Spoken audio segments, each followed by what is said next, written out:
AI is moving at what feels like lightning speed. Every week, it seems like there's a new model, a new capability, some new mind-bending breakthrough. But behind all that speed, there's this massive global effort to build guardrails, to steer this powerful technology in a safe and responsible direction. So today, we're going under the hood to look at these global frameworks, the ones being built to make sure all that power is used for good. So, here's our game plan. First, we're going to tackle the big picture. Why do we even need AI governance in the first place? Then we'll dive into two really different approaches, Europe's very strict AI rulebook versus America's more flexible playbook. After that, we'll get super practical and see how these huge ideas actually get translated into real code.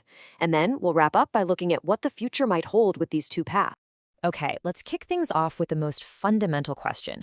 Why is this whole conversation about AI rules and frameworks so incredibly urgent right now? It seems like a pretty simple question, doesn't it?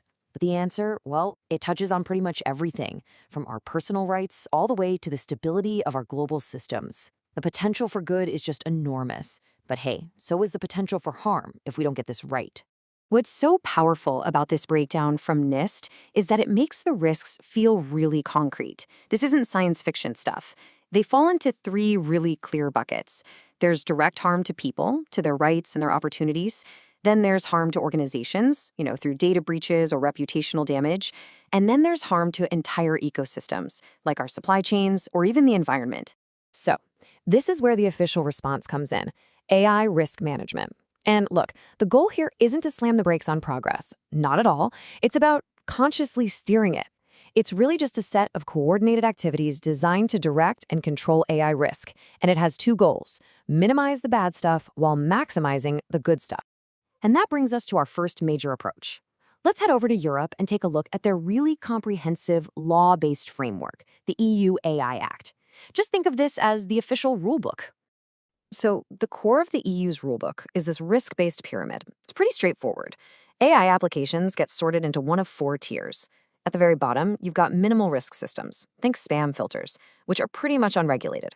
As you move up the pyramid, the rules get a lot tougher.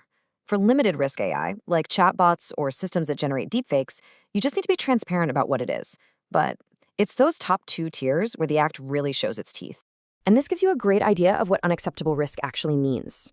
The EU has drawn a really hard line in the sand here, just outright banning certain uses of AI. We're talking about things like government-run social scoring, manipulative AI that can cause real physical or psychological harm, and most uses of real-time facial recognition in public by the police. These are things the EU has basically decided are a fundamental threat to its values. Now, right below that banned category is the really important high-risk tier. This is where most of the heavy regulation lives. If you're building AI for things like critical infrastructure, medical devices, or maybe even hiring, you are facing a mountain of obligations. You have to prove your data is clean, your documentation is perfect, there's a human in the loop, and your cybersecurity is absolutely rock solid. Okay, so now let's cross the Atlantic and look at a totally different philosophy. In the US, the approach is being led by the National Institute of Standards and Technology, or NIST. And if the EU wrote the rulebook, well, NIST created the playbook. It's voluntary, it's flexible, and it's really focused on building a culture of responsibility from the inside out. At the heart of their playbook is this continuous cycle. It all starts with govern, which is about building that culture of risk management. Then you map the context to understand all the potential impacts.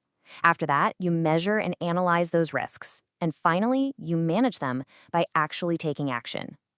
The key thing here is that it's a constant process, not a one-and-done checklist.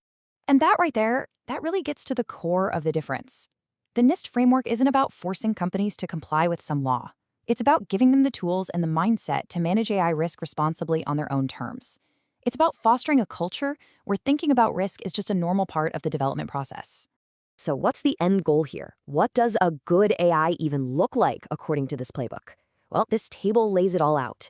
These are the characteristics of trustworthy AI. These are the targets.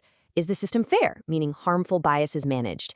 Is it secure? Can it resist attacks? Is it explainable, so we can actually understand why it made a certain decision?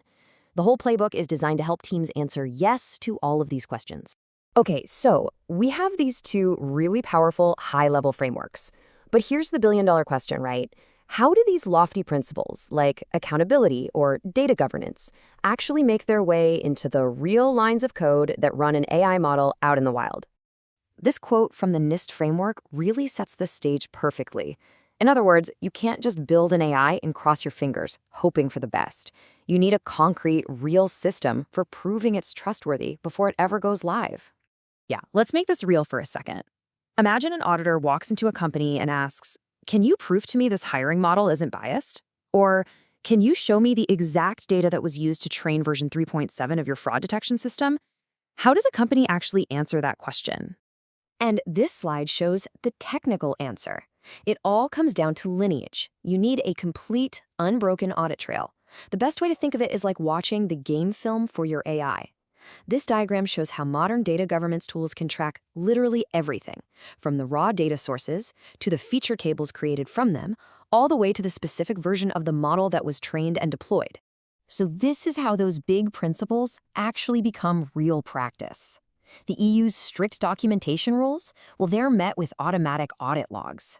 NIST's call for transparency, that's answered by a centralized model registry. These kinds of tools are the absolute essential bridge connecting high-level policy to production-ready code. All right, so we've seen the rulebook and we've seen the playbook, and this really leaves us with two very distinct, very powerful visions for how to govern the future of artificial intelligence.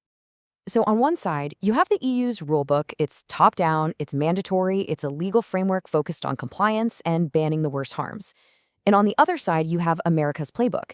It's bottom-up, it's voluntary, and it's all about cultivating a culture of risk management and responsible innovation. One is a mandate, the other is a mindset. And that leaves us with the critical question, doesn't it? Which path is going to win out? Will the world adopt a strict, harmonized set of rules like the EU's? Or will a more flexible, culture-based approach to innovation prevail? Or will the future be some kind of hybrid of the two? The answer to that is going to define not just the next generation of technology, but really the kind of society we choose to build with it.